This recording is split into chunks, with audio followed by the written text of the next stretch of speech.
Добрий день, шановні радіослухачі! В ефірі Радіо Куреш, програма «Огляд преси» і я, Асрітлі Лейла. Це наша перша програма у 2017 році, тому я бажаю і вам, і нам гарних новин. Почнемо. 2017 рік буде вирішальним у питаннях деокупації Криму, цитує Радіо Куреш лідера кримськотатарського народу Мустафу Джемілєва. 2017 рік буде вирішальним у питаннях деокупації Криму, цитує Радіо Куреш лідера кримськотатарського народу Мустафу Джемілєва. Уповноважений президента України у справах кримськотатарського народу Мустафа Джемілєв привітав усіх з Новим роком та висловив впевненість, що новий 2017 рік стане вирішальним в питанні повернення Кримського півострова. Вітання Мустафа Джемілєв розмістив на своїй сторінці у Фейсбук.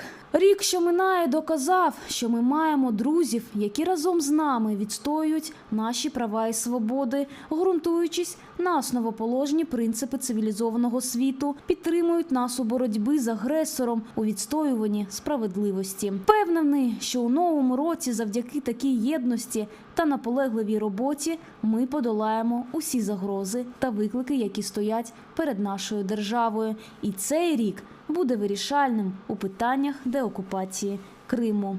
Дорогі друзі, щиро вітаю вас зі святами. Нехай у ваших оселях панують мир, злагода та спокій. Бажаю всім міцного здоров'я, добра та благополуччя.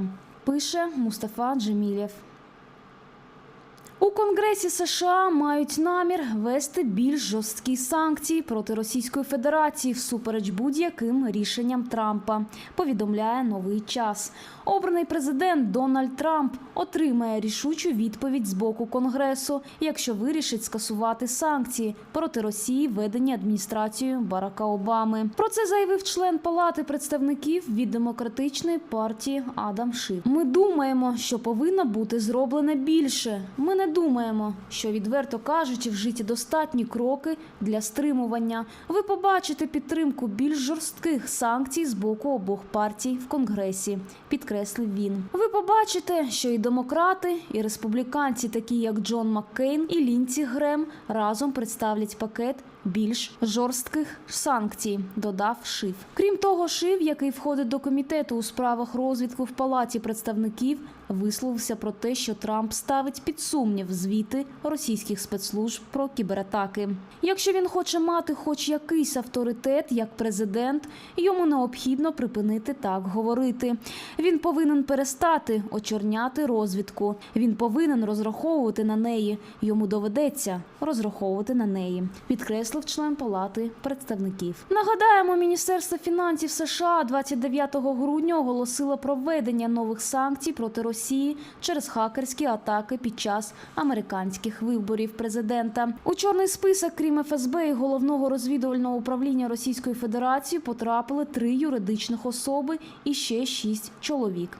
З країни вислані 35 російських дипломатів. Слід зазначити, що новообраний президент США Дональд Трамп не підтримує рішення адміністрації президента Барака Обами про введення додаткових санкцій проти Російської Федерації. Але 1 січня сенатори-республіканці Джон Маккейн і Лінці Грем, а також сенатор-демократ Еймі Клобучар після візиту в Україну заявили, що будуть домагатися від Конгресу ухвалення ще більш жорстких санкцій щодо Росії. Вислані з США російські дипломати прилетіли до Москви, повідомляє Громадське.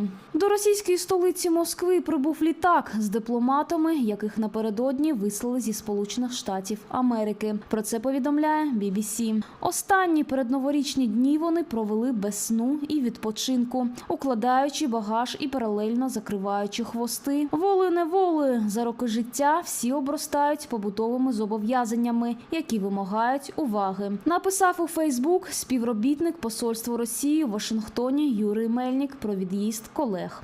Нагадаємо, що президент США Барак Обама розпорядився вислати 35 російських дипломатів, підозрюваних у шпигунстві, і ввів санкції щодо 2 російських розвідувальних відомств. У свою чергу Путін відмовився висилати з Росії американських дипломатів. І це була остання новина, а ще більше новин на сайті Куреш.Інфо. Це була рубрика «Огляд преси». Я Асрітлі Лейла. А я нагадую, програма виходить за підтримки Міжнародного фонду відродження. Залишайтеся з нами.